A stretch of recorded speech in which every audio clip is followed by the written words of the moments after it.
This episode of To The Journey is brought to you by Audible.com, offering more than 180,000 titles for smartphone, tablet and desktop.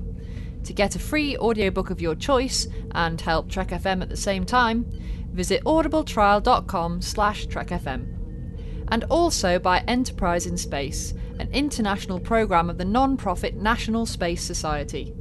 Find out how you can help science and education and become a virtual crew member aboard the NSS Enterprise Orbiter by visiting enterpriseinspace.org. And if you want to join in the conversation and share your thoughts on this episode, join the Babel Conference, our listeners group on Facebook. Just type Babel, that's B-A-B-E-L, into the Facebook search field. We look forward to seeing you there. Hi, this is Garrett Wong. I played Ensign Harry Kim on Voyager, and you're listening to Trek.fm.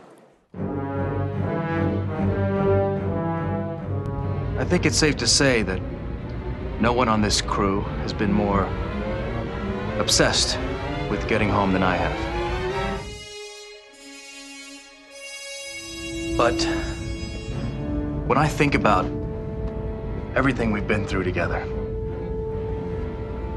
maybe it's not the destination that matters. Maybe it's the journey.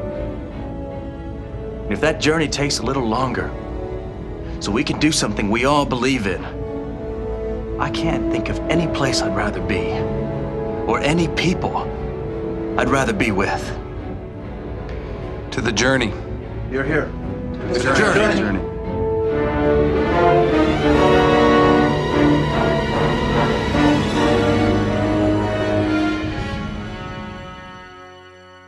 Hello, everybody at home, and welcome. This is To The Journey. I'm your co-host, Zachary Fruhling, and with me, as always, are... Kay Shaw and... Suzanne Williamson. Well, today we are going to be writing, conceiving, coming up with our third installment of our three-part Voyager movie, The Progenitors. Our third and final installment. So we have to tie up all of the loose ends that we created. Are we going to do a reboot later? We're going to do a reboot later. Maybe. I don't know. What are we going to do about all the loose ends we leave for this one? We're not supposed to leave loose ends. I was going to say, I don't think we're supposed to leave no any loose ends. You don't want to leave a little bit of a thread for a future movie? Just a slight possibility that there could be a future sequel? No, because I think if we did anything like this again, we should really start again and try and be more sensible. Totally reboot it. No, if it's more sensible, that's not us. That's true. So this is one of the questions I had for you guys. Are we actually writing like the final Voyager movie as if this were the last Voyager movie ever? Or are we anticipating that there will be future Voyager movies after we're done? It's the last in this trilogy. Yeah, but we don't want to necessarily write another one that carries on from this. Yeah. It would be weird, Suzanne, if part 4 were the last movie of the trilogy. Are you going all Douglas Adams on as a trilogy in 5 parts? It could happen. It's not going to happen. They kind of did that with Star Trek 5 when you think about it, right? Our listeners will be sending us, like, begging letters to stop if we try and do a 4th one. Oh, no, that's what happened with Star Trek 5, The Final Frontier. That was part 4 of a 3-part series. Yeah. Is that where it went wrong? Because they just pick up at the end of Star Trek 4, right? They do, but... Everybody swimming in the ocean with the whales was a good ending. Like, it carries on purely by dint of the fact that that's what happens to them next. It doesn't really... 4 still feels very much like the ending of that particular arc. Yeah. So I think we're ending an arc and we're not starting a new arc, but that doesn't rule out the idea of doing something else in the future. Does that make you happy? Do we want to conceive this movie in such a way that this could be the final Voyager movie? Like, you know, if there were no more, if the studio didn't fund it, or if or if the actors didn't want to sign on board, then it could stand on its own. It could be the punctuation mark at the end of the end of the Voyager series of movies. And then if there's another movie, it could just be a one-off. Exactly.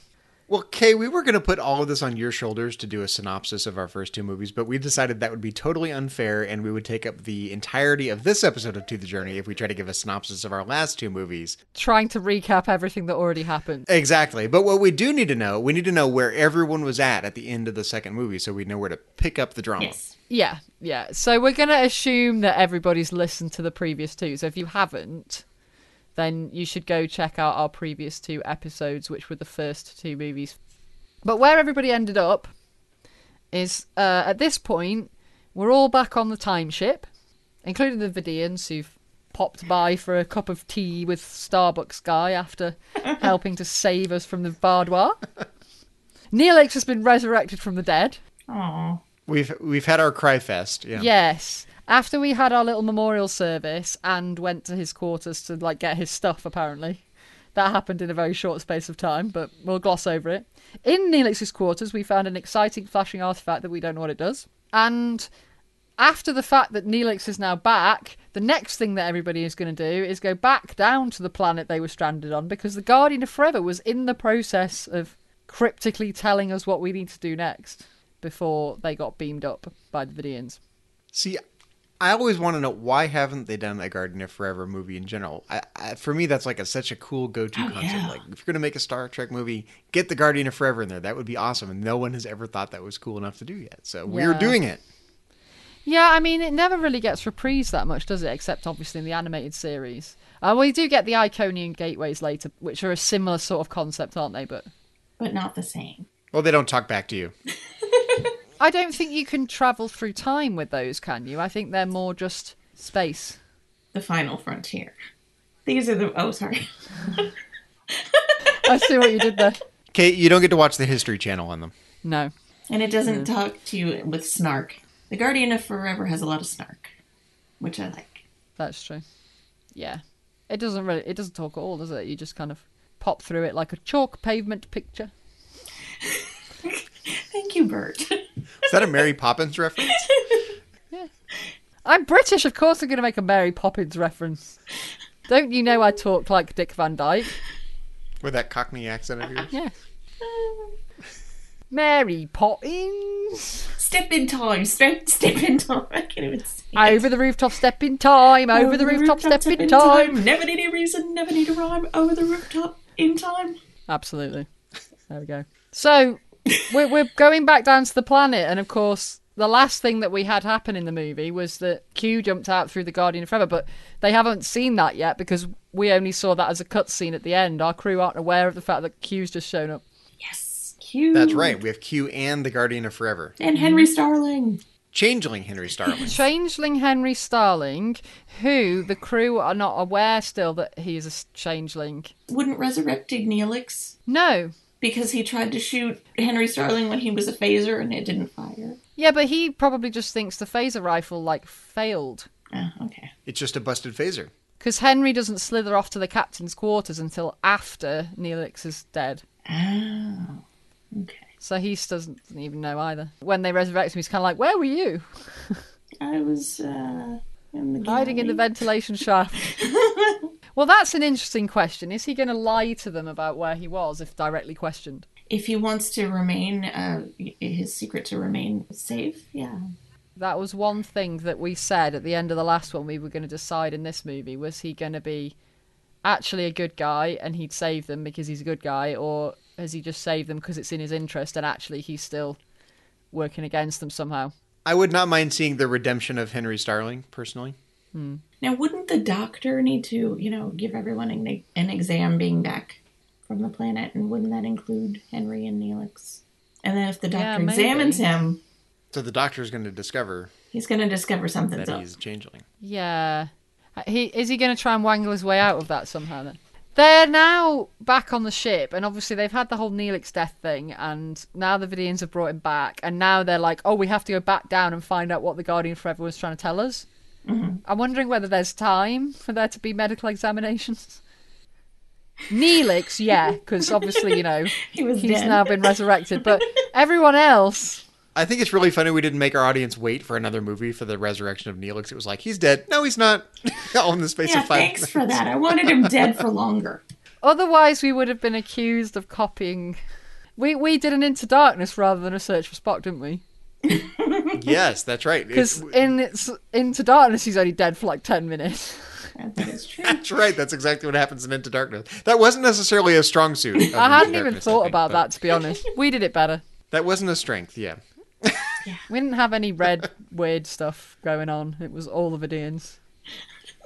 So I feel like I'm always the guy playing devil's advocate in That's when fine, we're you crafting carry these on. movies. So my devil's advocate is: do we have an end point in mind? Right? Are we just going to dive in Yes. and kind of figure out what the next logical step is for each of these characters, or do we? What is the end point? Hashtag spoilers, but they are going to get home at the end. No matter what Zach wants, they're getting home. In the same way as the series, I don't think anybody was ever thinking, oh, are they going to get home at the end? Because if they hadn't, that would have been the most rubbish ending ever. Yes. No, I want them to be like the Ship of the Damned, or like Odysseus lost at sea for 20 years. I want them gone, like, that's part of Voyager's identity. No. I don't want them to get home. I am so bored of saying this, but read the book, Zachary. Yes. Because they come up with a better solution to what you want. And you will Yes. get what you want, but we also get what we want, so read them. Exactly. All of you listeners are out there are like, Zach, read the novels Yeah. already. So they're going to get home at the end. Yes. And I have an idea of how that's going to happen, but we'll get to that later. But what's so special about this new Homecoming? Not the first Homecoming that we saw in Endgame, but like what is special about their second Homecoming? Well, you just wait and see. Like what would make it special? She's not going to give away the ending right now. We got to get there. Can't write the end before the middle. Nobody will listen to the whole podcast then. Like, oh, the ending. Woohoo. You're not thinking fourth dimensionally. I am. I'm just not telling you. You have lots of experience, but you have two-dimensional thinking. I do not have two-dimensional thinking. It's going to be special, don't worry. Okay, we can do it linear. We'll do it your way. Well, we don't want to ruin the ending. Yeah. Spoilers, they get I home. think we just did. There's other bits to the ending, though. So, we're going to go back down to the planet, right? Because the Guardian of Forever was trying to tell them something and they hadn't quite figured out what it was yet. And they rudely left before they heard it all. So, send an away team to the planet. Are they taking this mysterious flashing artifact with them that they don't know what it is? Somebody has it in their I'd say pocket. the artifact has to play a piece. Okay. They have pockets in Voyager? Captain Van Damme could This have isn't it. Enterprise. Or Starling. I don't think Henry Starling would have it. Because who would have been there? That's the thing. Because it was who went to Neelix's quarters. I don't remember who went to Neelix's quarters. I would say we should have First Officer Dennis Alexio. I was going to say carry first the shiny officer. metal object. Shady first officer. Well, he's not the first officer now. No. Janeway's the first officer. Usurped first officer. That's right. We had the combining of the crews. Now jaded and bitter. Second officer, Dennis Alexio. Yeah, let's let the dodgy guy have it. That's going to work out well. So yeah, that happens. No idea why he's got it, but anyway. Somebody think of a reason. Do we know what this Maybe object is he yet? knows what it does. No. I don't think we do. We haven't decided what it does yet. But it has something to be useful with the Guardian of Forever. So do they use the shiny metal object at the Guardian of Forever, or once they're through the Guardian of Forever? No, I think they need to go through the Guardian of Forever and then they use it for something. But I'm assuming that Q is going to tell them what they need to do. Or at least tell them what's going on now that he's shown up. I don't see Q telling them anything worthwhile. Because he's Q. But why is Q there? Because I wanted him there. He's there to cause mischief. Yeah, I know that's why he's there. But what I mean is, now we have to decide why he's actually there. To cause mischief. So, structurally, though, is Q there literally next to the Guardian of Forever? Is that He's where hiding Q is? behind He jumps a out. shrub. Or maybe he's the voice of the Guardian of Forever? We could say Q is the Guardian of Forever. That would be interesting. Ooh, he could be the Guardian of Forever. That's what I'm saying. What an interesting idea. That, yeah, I kind of like that. I like that. Q is the Actually. Guardian of Forever. Okay, so we're scratching that bit then at the end where he jumps out of it. Well, he could just morph into himself and the Guardian disappears. Okay. So when they get back down there, he's there and the Guardian isn't. With a good Q finger snap. This means they're going to have to jump into Q, which kind of weirds me out a bit.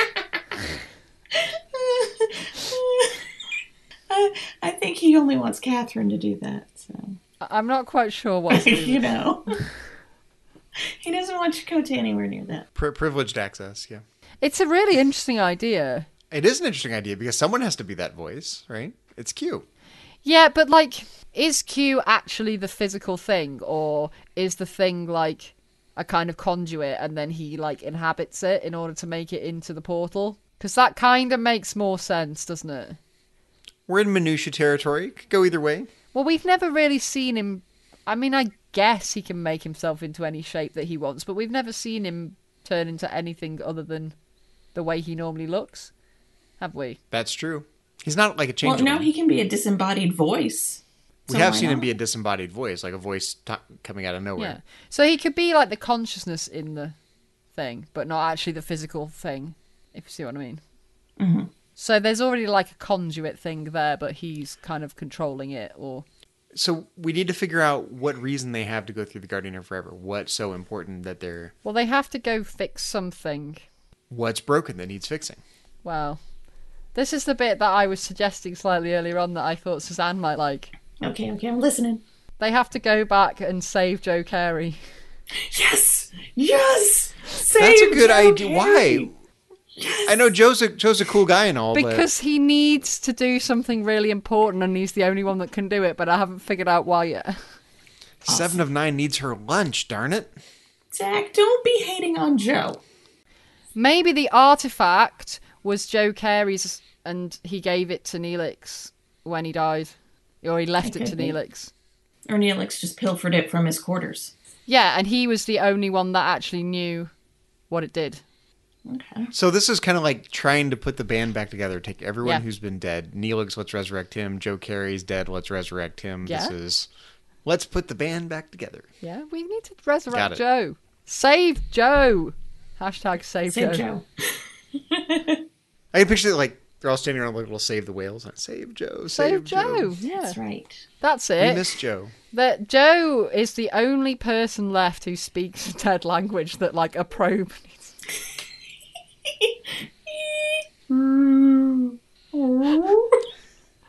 Joe Carey speaks whale. There you go. So, okay, I have a sort of an idea then. So we still haven't really decided what this artifact does, but as you said, maybe Neelix got it out of Joe Carey's quarters after he died, and he didn't really know where it had come from or what it was, but he thought it was cool and flashy, and he's kind of a magpie, so he took it. Neelix the magpie. How about Joe Carey was given it by Q in the first place? Or Joe Carey pilfered it from the caretaker. Maybe. I was just trying to think why Q was there. I was trying to tie that in. But that could also make sense. Maybe it got pilfered from the caretaker. The caretaker's this ship. is Q, right? So it could be as simple as like, hey, Joe, hold on to this, would you? It's important. Trust me, I'm Q. I don't think he would take it then, because that seems super shady. Oh, okay. It's like at the airport. Don't take things from strangers. Exactly. Right? Dude, hold this bag for me, okay? Okay. But it would still need to be something that, like, they need Joe Carey to do whatever needs to be done with it, because then we know why we need to go and get him back. Maybe it has to do with his DNA. Maybe. Okay. I'm going back to lizard babies again now in my head. I don't really know where that's going. I don't remember Joe Carey having lizard babies. No lizard babies. Well, that's an interesting point. Could this shiny metal object that we don't know what it is yet have something to do with the plot point of Captain Janeway and Tom Paris being the progenitors of the Voth? We've kind of lost this interesting plot point that we started out our series with. We need to bring it full circle and have the shiny metal object have something to do with that old plot full point. circle. That's another book that's really good. It needs to come full circle. Yes, that's exactly what I'm saying. I love how that book's called that, because we get to do it every week. Yes. Yeah, well, we kind of left the Voth behind, didn't we? That's right. We need to. If we're tying up plot points, we need to. Well, we did, but then we just left them there. Why do we need to take them with us? Because they think that Janeway and Tom are there like gods. Well, they are. Kind of. Yeah, but we didn't really do anything with that, did we? No, because it involved lizard babies, and I'm so anti-lizard babies. It was just such a cool idea. I think we have way too many ideas here. Yeah, we need to like strip it back a little bit. Like either tie it all together, or we need to like focus, people. We need to figure out why they need to go through the Guardian of Forever. Well, they're going through the Guardian of Forever to get Joe Carey back. Okay, Yes. right. But it has something to do with the shiny metal object that we know was Joe's. Yeah, so we need to figure out how he got it and why he had it and why it needs to specifically be him to do whatever the thing is he needs to do with it. And then Q also has to be involved in that as well somehow, I guess. Unless we're just saying that Q is just the Guardian of Forever voice. So they know that the shiny metal object was Joe's, right? Is that the idea? Like, this is Joe's, and we have to go find Joe with this object. Because he pilfered it from his quarters. Yeah. But why on earth is Neelix like, I need to go through the Guardian of Forever, and I need to do it with this object? No, Q's going to tell them that they need to get Joe back. With the object. And Neelix doesn't need to be the one to take the object. I don't think they need to take the object with them. No, they just need Joe. Oh, I had assumed they were taking the object like it's a lucky rabbit's foot. Like, gotta bring this object with me. No, I think he needs to do something with it when he gets back. Or maybe they need to go somewhere else with it and do something. Okay, so I was trying to think of some clever way to get the object through the Guardian of Forever in a way that made sense. Like, why do they need this object? But you're telling me I don't have to worry about it. Don't worry about that. We just need Joe. I wasn't thinking of doing that. We just need to get Joe back because Joe needs to do a thing with the thing. He needs to press some of the buttons. I still don't know why yet, but we'll figure it out. They go through the Guardian of Forever to get Joe Carey back, with the voice of Q being the voice of the Guardian of Forever. Yep. Through some grand reveal that's awesome. That comes down the line. Yeah, do we know? Maybe we don't know that yet then. But I thought we'd left that as our reveal at the end of episode. Well, the viewers know that, but maybe the crew doesn't. Maybe they don't. The crew has no idea that Q's even there. Because he's hiding behind the shrub next to the Guardian. So if they're going through the Guardian to find Joe Carey, what time period do they go to? Like, where are they going in history, in Voyager's history, to get Joe Carey? Right before he I'd dies. say, like, not that long before he dies. Not that long after he dies. That wouldn't be very helpful. That's not going to be good. Like, you're saying, like, a moment before he's supposed to die to avoid time paradoxes? Is that the kind of thing? Because if they go earlier than that, then they're going to create a causality paradox. Yeah, they're going to have to go and try and grab him, like... right before he dies. Yeah. And throw him behind like a rock. a millisecond. Everybody's behind things in this. Quick, throw him behind a rock. Okay, let's go. Works for me. Oh, no, maybe they don't have to get him before he dies. Maybe they could get his body... And the Vidians. And then get the Vidians to bring him back to life. Sweet. So, like, minutes after his death, they just take him. Well, after they've put him in, like, the torpedo casing or whatever. Well, we're kind of using the Vidians to fix it all here, right? They revive Neelix, they revive Joe Carey. Hey, they can do a lot now that they don't have the phage. They can. You'll have to remind me of this now, because I don't remember from the episode in TOS, but how do they get back through the thing? They just sort of jump back. You don't really see. They just kind of jump into nowhere. Is it through, like, a specific place, like a wall or something? No, you don't really see That's what's weird about it. It's not. They just kind of see them coming back through. Yeah. That's probably why I don't remember then. They jump through the fourth wall. They do, literally. They kind of jump towards the camera, right? How do you know where to stand? Like, you put a little X on the ground where you come in. Q marks the spot. I guess you have to remember where you came in. Everybody remember where we parked. Or maybe you just click your heels 3 times and jump and then you're back through. There's no place like the relativity. There's no place like the relativity. Yeah, is there like a Guardian of Forever manual sitting there, like, you know, attached with a chain or something you have to read before you jump through so you know where to stand to get back? Maybe. Yeah. Like a bank pen. You can't take it with you. RTFQ. Yeah. Obviously the whole crew aren't going to, like, go piling through there. We're going to need, like, 1 or 2 people. Like 2 or 3. Well, it has to be, let's see. No, it doesn't have to be them. Who would go? Right. So we know Neelix is going. Neelix doesn't need to go. He was just resurrected. Janeway's going to insist on going. Janeway and Second Officer Dennis Alexio. Yeah, we need to get him into the plot somehow, don't we? Mm-hmm. And this is where he can reveal his shiftiness. So maybe he does something while they're there that he's not supposed to do. I don't know what, but maybe he does. Like somebody from the crew sees him. Like once he goes through the Guardian, you're saying he creates a problem that threatens all of existence? Well, maybe. What does he do? He messes it up big time when he gets through the Guardian of Forever. What if he's the one who kills Joe Carey? Like, oh man, we were trying to save this dude and you killed Joe Carey. Yeah. What is he, like Kenny in South Park? He dies all the time. How many times did Joe Carey die? Joe Carey. You bleeps. Oh, poor Joe. Poor Joe. Yeah, he messes something up, so then I'm trying to figure out how this is all going to fit together. Because he's not happy with the situation that he's in right now because he's been demoted 2-second officer. So he wants these stinking people off his ship and out of his life. So is he uncommitted and that's why he messes things up very innocently, or is he jaded and he messes things up on purpose because he's bitter? Like he does something to Voyager of the past. He sabotages. Sabotage! He flings his sabot into the Guardian of Forever. Sabotage, if it's Kirk. So he messes something up. We don't really know what. Why is he going to mess up? Well, he either needs to, like, ruin the thing they're trying to get, like he does accidentally kill Joe Carey, or he needs to create some sort of causality paradox, or he needs to create a bigger problem that they have to solve, even bigger than trying to save Joe Carey. Okay, so he goes back with Catherine and does something to Voyager to sabotage Voyager, to make them kind of not exist. Ooh. And then Henry Starling to the rescue. But then if that happened, would they all vanish? Yeah. So then Henry Starling would have to go through the Guardian. I like the idea of Henry Captain Starling going Van through the Damme. Guardian. That's an interesting idea. Captain Van Damme. And Dennis as well, maybe. Oh no, because Dennis Alexio caused it, so he's got to be arrested. Yeah, but have we got anyone left to, like...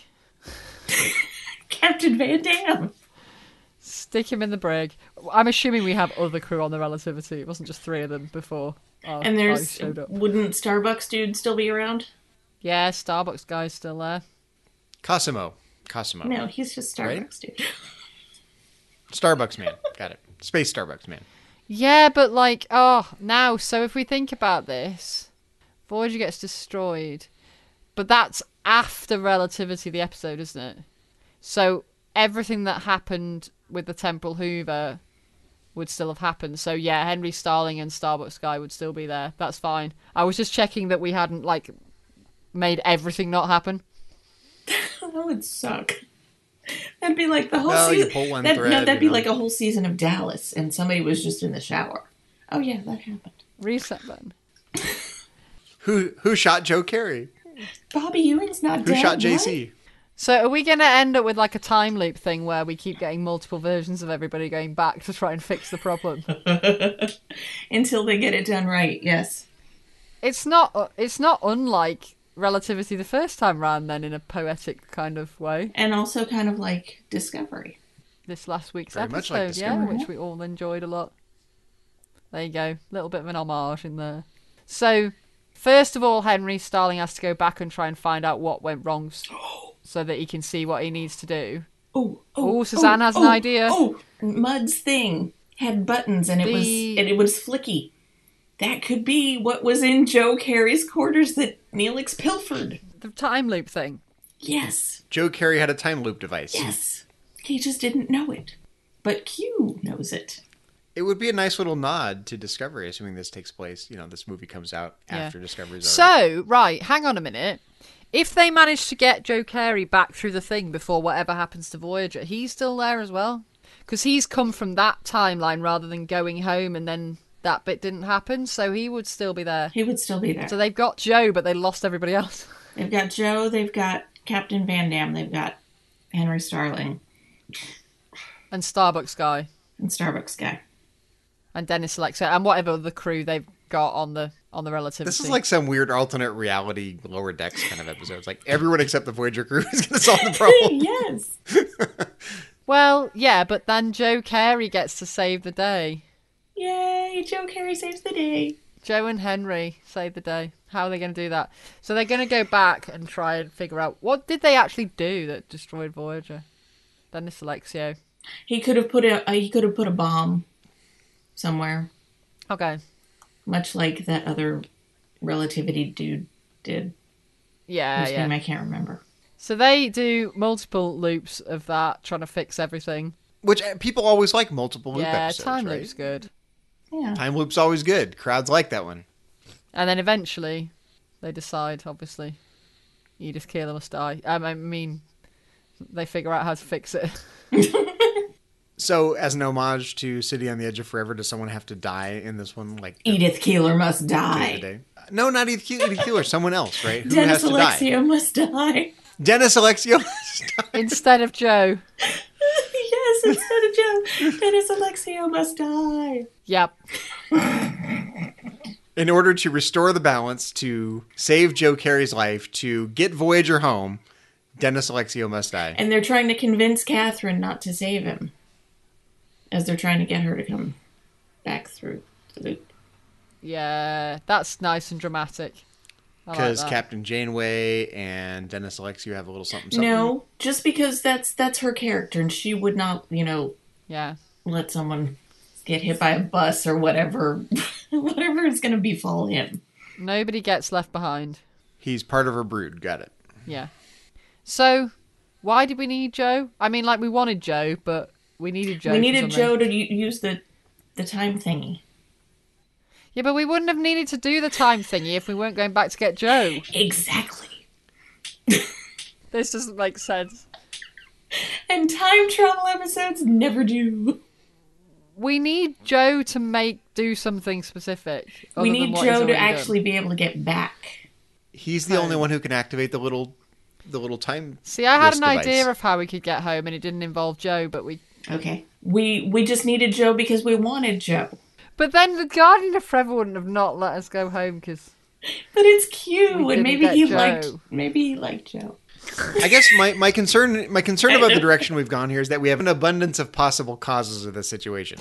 Not only can you take the Guardian of Forever to go back in time to save Joe Carey, you can also invoke Q to go back in time to save Joe Carey, but now you can also use the metal wrist bracelet thing to go back and save Joe Carey. Like, which of these... Well, and also, I would like to point out, we've got a time ship.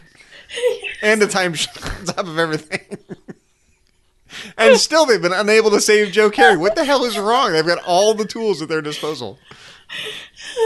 Well, the reason it had to be the Guardian of Forever, I think, is because it needed to tell us that we needed to go and get Joe. So I think we need Joe for something specific. Not just the saving everybody again after they messed up the going to get him. I think we have to have him be important for something. It's touching that they missed Joe so much that they want to go back and save his life. I missed Joe that much.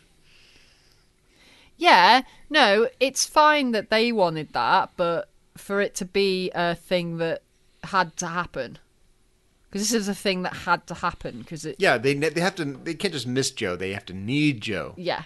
So what do they need him for? Well, what are Joe's natural strengths? Like, why do they need him so much? Why Joe? Is this a stronger line of reasoning than we just miss him and we want to put our whole crew back together? Because that's how Captain Janeway is. She cares about her crew. That's actually pretty compelling. Do we even need a reason? She wants to save the people she lost along the way. That's a cool Voyager But then why story. are we going back for Joe and not everybody? Could be everybody, but Joe in particular. Do you really want to go back for Seska? Do you want to go back for Seska? Do you want to go back for Lon Suda? Oh, Lon Suda. But that is way back in season 2. Yeah. Well, it's the Guardian of Forever. Okay, hear me out on this one, and feel free to reject it out of hand if you don't like the idea. But what if it's not all about Joe Carey? What if it is literally about trying to put the whole band back together, save all the people they lost along the way? Okay. Yeah, that works. So they go back for Joe Carey, they go back for Lon Suda, they go back for the dude that was killed in the cave. The dude that was eaten by the worm. And Lindsay Ballard. Lindsay Ballard. Do we have to? Absolutely. Let's get them all back. Oh, you don't like her? No, I don't like Lindsay Ballard. You don't like Lindsay Ballard? No. She's cute. You are the one person I know that doesn't like Lindsay Ballard. That episode just came out of nowhere. It's really? Why haven't I seen you before? That's what I loved about it. It was great. Yeah, but then are we going to have to go back for everybody that died in Caretaker as well? Yeah. Like a subset. Stoddy, are we getting Stoddy back? Stoddy and Commander Cavett and Nameless Doctor Man. Oh, I don't want How'd you like to be the Cavett. one guy who's not important enough to get back? Well, that's how Joe feels. Hello. But if we're going back for them all, we're going back for them all, I think. Yeah, that's... Well, let's... Again, a little dramatic license. Not literally all of them, but all of the memorable ones. 4 or 5 big important ones. So you'd go back for the Voyager people? What about Chakotay's people? You're just going to let them die too? Chakotay had people? No, the people that they lost since Voyager became a combined crew and a family. Caretaker's going to be a busy day. Not the ones they didn't care about because they were gone before it mattered. We're talking about after they became one ship, one crew. I'm talking about the people that were on Chakotay's ship. Oh. That died because of the Caretaker. We're going back for everyone. But everyone. That'd be a long movie. So we're going back for the Valjean too? Chakotay gets his ship back? I was thinking just a little bit of dramatic maybe. license, like Not the take ships. 4 or 5 people and make the plot all about them, forgetting that there ever were other people because it's a movie and we can do that. No, just get Joe. We don't need everybody else. Just Joe. Just Joe. I have just come up with a reason why we need Joe, though.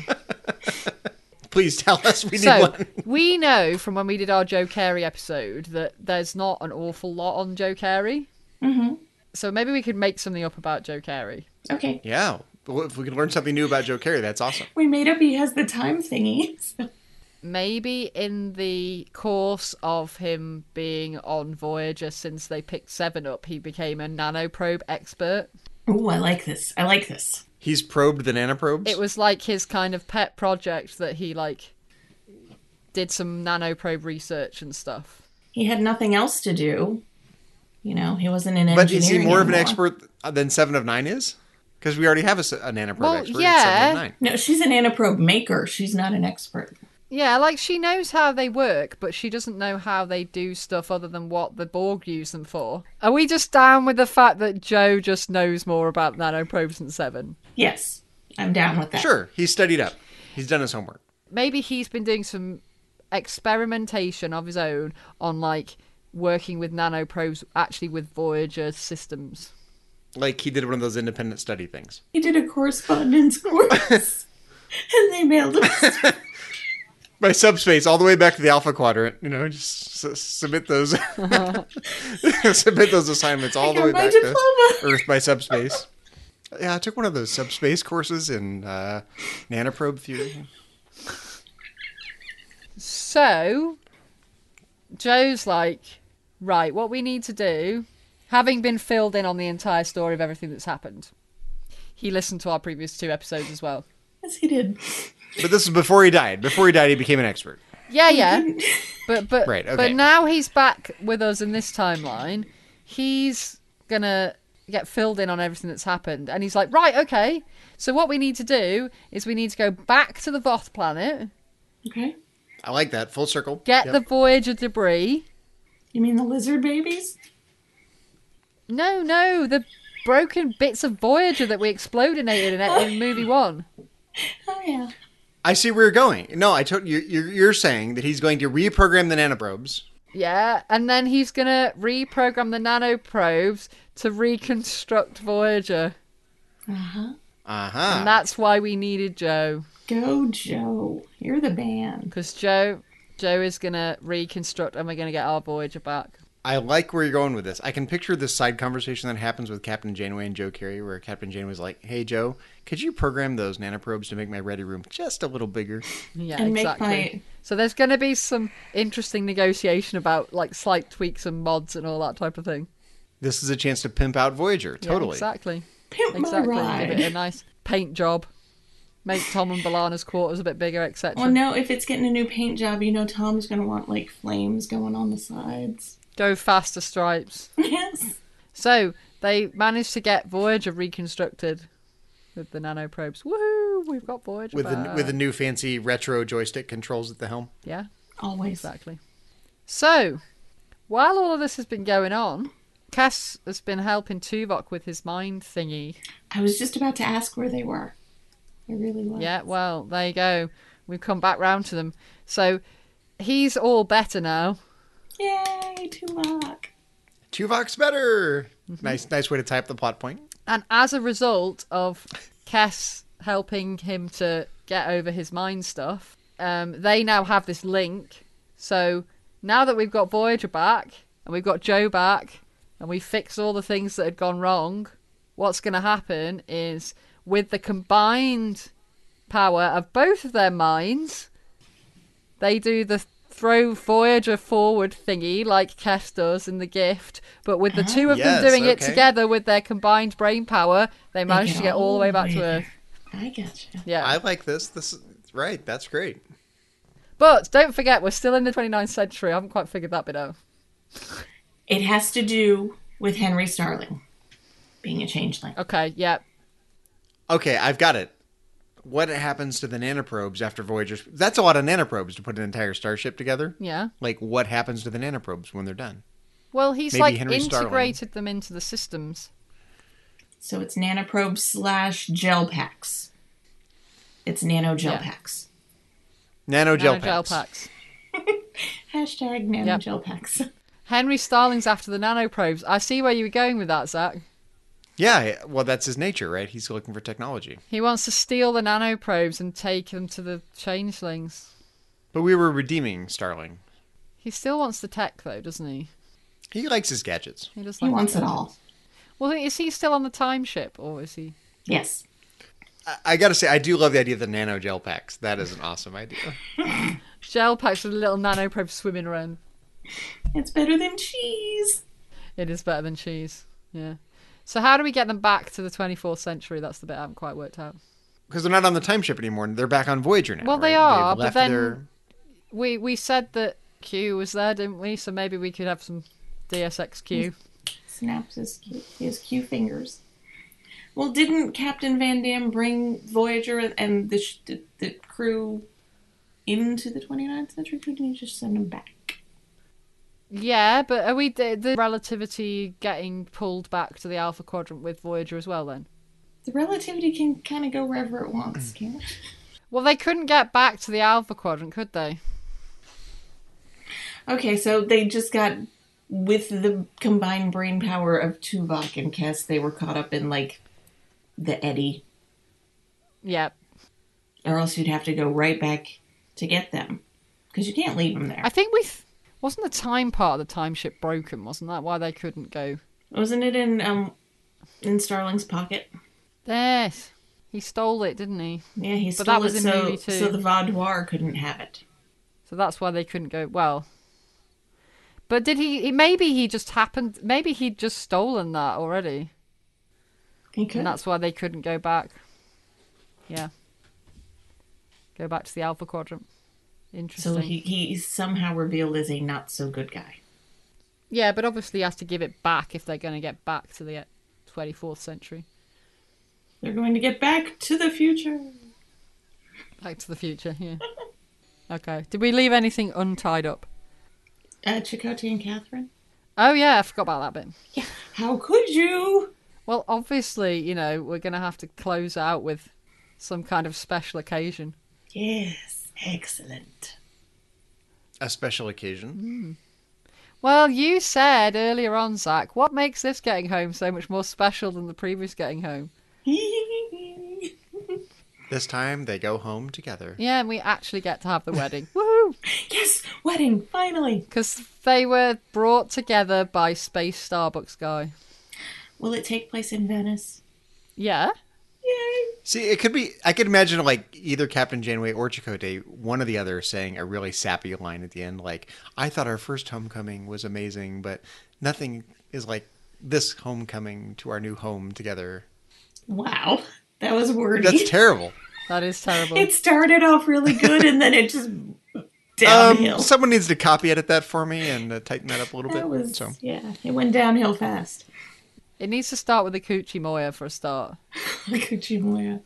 We are far from... We have returned to the bones of our ancestors. We're still pretty far from the bones of his ancestors. Aren't Yes, they, like, knocking around Cardassia somewhere? Yeah, that's true. He's got a lot of ancestors. He's got ancestors They've on been all Earth over as the well, place. though, hasn't he, the Rubber Tree people? Yes, he does. Sure, People, absolutely. people on Dorvan Yeah. 5.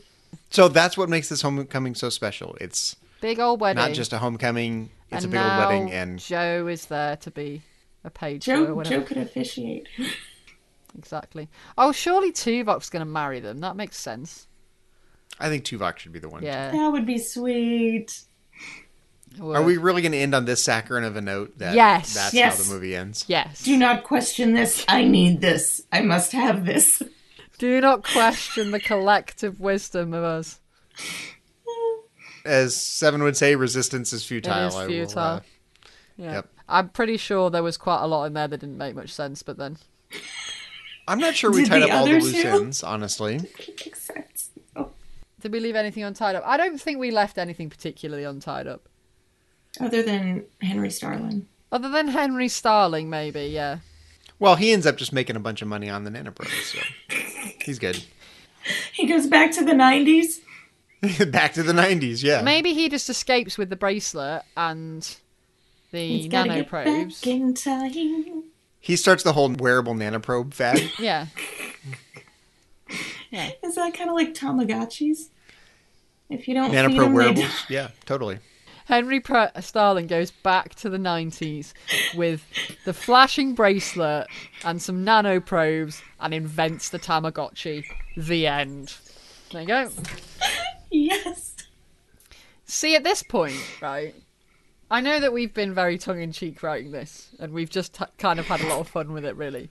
But if I'd been writing an actual story at this point, and it had made a bit more sort of coherence and, like, you know, not been quite so silly. At this point, I'd be like, right, okay, so now I need to go back through it all and, like, iron everything out a bit more. Mm-hmm. This was just our first pass, right? This is not the finished exactly. product. Yeah. No. I do really like the idea of Q being the Guardian of Forever, and the mere fact of getting the Guardian Forever in a Voyager movie would be such a... I would go see that movie in a heartbeat, so... Yeah. There's a kernel of a good idea there, despite our tongue-in-cheekness. Yeah, and Q does finally help them as well. Yes. Because he cares about Catherine's happiness. He does say, oh, you need to go get Joe. He does. And then obviously, you know, J-May's all happy. And Space Starbucks guy caters the wedding. Yes. Oh, does Neelix try to help? Yes, he tries. Oh, Leola root everywhere. So, I guess that's... Okay, so that's a further little detail question. So we do have all these other characters that are now, like, along for the ride. Like, so we can end the movie, like, with the wedding. Boom. Very saccharine, very sweet. Mm-hmm. Or we could kind of have the wedding and then have a little bit of lighthearted banter with these other characters that we've brought into the fold. That works. Joe gets to go home to his wife and kids. Right, that kind of thing. Exactly. We didn't bring anyone else back, did we? No. Cass. Oh, yeah, no, I mean, we didn't bring any of the dead people back, but Cass, yes. No. Neelix, incidentally. Neelix. Cass. I'm sure this is my own fault, and I'm probably a little unclear on this because I wasn't paying attention. But what happened to all the crew of the Relativity? They're still there, but they've went about their merry way. But why have they not prosecuted Janeway now? Because she got Joe, and Joe saved everybody. So they're letting it all slide. She fixed it. They let her. Yeah, they just looked the other way. Slap on the wrist. Because somehow it's revealed that... I don't know. Maybe it was Dennis Alexio that was the one that wanted to prosecute her. Yeah. He advocated for her? Dennis Alexio was the one that wanted to prosecute her, and he died, so now... And Captain Jean-Claude Van Damme was like, that's okay. It's chill. He's out, at the gym working on his abs and his biceps and stuff. Captain Van Damme was like, well, you didn't actually destroy the fabric of space and time, so we're good. We're good here. Yeah, we're fine. Don't do it again, but we're fine. Plus, I don't want to have to deal with any more time rubbish with you, so off you go and just don't do it again. All that space paperwork, you can go. Yeah. I have to put you in temporal jail. There we go. The end. Credits roll. The end. Yay! Wedding! And they all lived happily ever after. I'm not sure we've really upped our movie writing street cred. No. But we did have a fun time wrapping up our Progenitors series. Well, sometimes, it was the fun. Third movie in the trilogy isn't all that great, but it has its moments. And it had a really good ending. Yeah, this is the search for Joe. Can I say Return of the Jedi? Yeah. Or the search for Spock. This is like the Progenitors 3, the search for Joe. Yeah, absolutely. And the funnest thing about doing this whole thing has been kind of visiting all these little ideas from all different bits of Voyager and like pulling them all in together. That's what I've liked most about doing it. It was quite a mashup. Yeah. I would say. It was quite good. Like, what episode can we pull a random thread in from now? I think we can count on all of our listeners to point out the plot holes. Please do. It'll be fun. Plot holes. Look, we have created a movie string vest of plot holes. So we have created plot Swiss cheese. Do not fall into the holes. Multiple, many.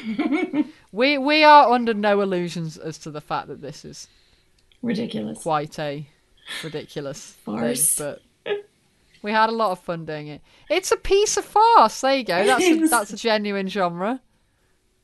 This is more like a plot colander. Yeah.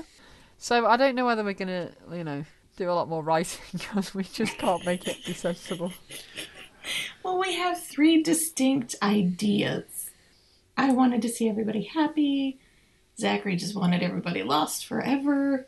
I wanted everyone lost in space forever. Yep. Kay wanted something in between both.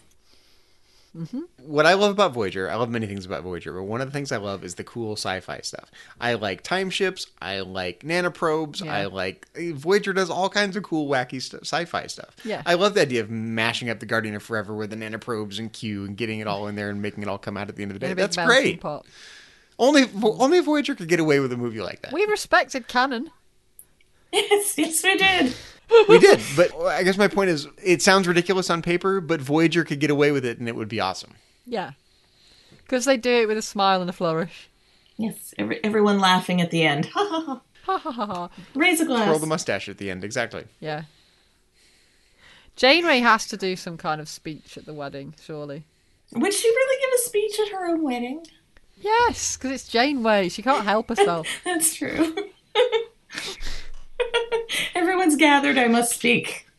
Exactly. This could be way off base, but she could be like giving her vows to Chakotay, and she's like, "We're now one crew, Chakotay." Thank you, Dadpool. Thanks, Dadpool. Well, you guys, it's been fun creating plot holes together today, but this isn't the only thing we've been talking about here on Trek.fm this past week, so here's a quick look at some of the other things you may have missed elsewhere on the network.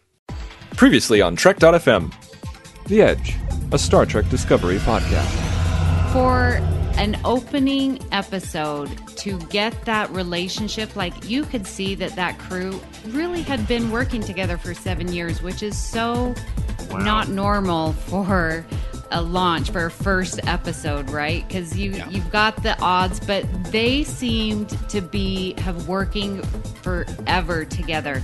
The camaraderie that they had, the trust that they have with each other. To the journey!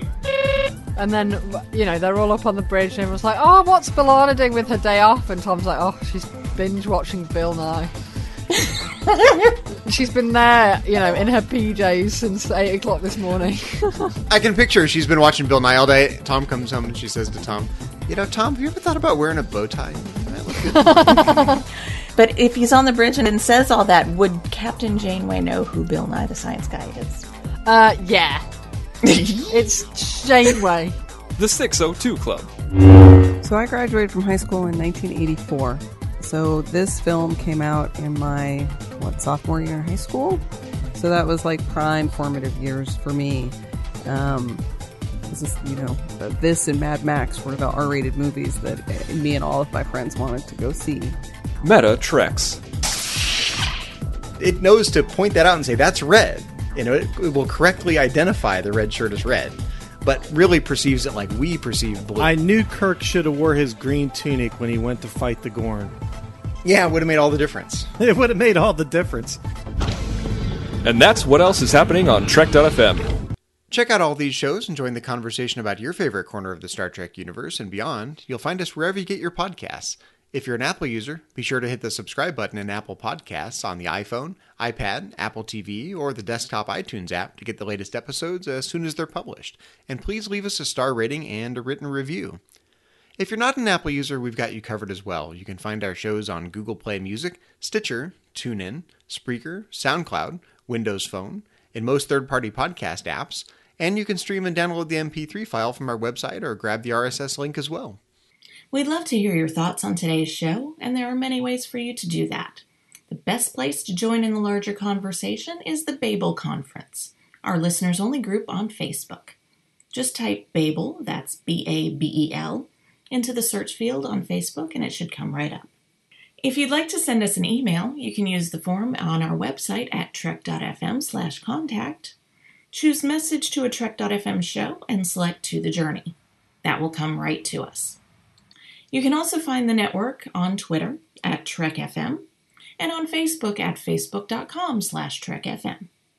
So, Zach, when you're not taking the correspondent nanoprobe course with Joe Carey, where can our listeners find you? I'm teaching the course. What are you talking about? Well, you can find me elsewhere on Trek.fm as co-host of Metatrek's Trek.fm show on Star Trek and philosophy. You can always find me in the Babel Conference if you'd like to talk about Voyager with me over there. And you can follow me on Twitter. My handle is just my name, at Zachary Fruhling. That's Zachary, Z-A-C-H-A-R-Y, Fruhling, F-R-U-H-L-I-N-G. And Kay, when you're not wearing your time travel slap bracelets, where can our listeners find you on the interwebs and around the Trek.fm network? Oh, I remember those. That Those takes were me back awesome. so much. I feel like I'm 7 again. Marvellous. You can always find me in the Babel conference. And if you want to look me up on Twitter, my handle there is Choco Weeble. So, Suzanne, when you're not starting a cake fight at Jane Range Cote's wedding, where can our listeners find you? Well, you can find me eating cake, as usual. But no, you can find me in the Babel Conference, popping up here and there. You can also find me on Twitter. My handle is KJaneway8. Well, if you would like to help us to keep all of our shows coming to you every week, you can become a patron of the network on Patreon. If you visit patreon.com/trekfm, that's patreon.com/trekfm, you can get all the details. Perks include early access to episodes, exclusive content, producer credits, and more. All available through our special patrons website, The Patron Zone. It requires a great deal of money to produce, host, and distribute the shows each month, and we really appreciate any support you can give us, and we hope that you will join the team. Again, you'll find all the details at patreon.com/trekfm. Well, we have some people that we would like to thank. The first one being our very own Joe Carey, because we couldn't have done this without him. The founder and publisher of Trek.fm, C. Brian Jones. Our executive producers, Matthew Rushing and Kenneth Tripp. Aaron Harvey, our art director. Richard Marquez, our production manager.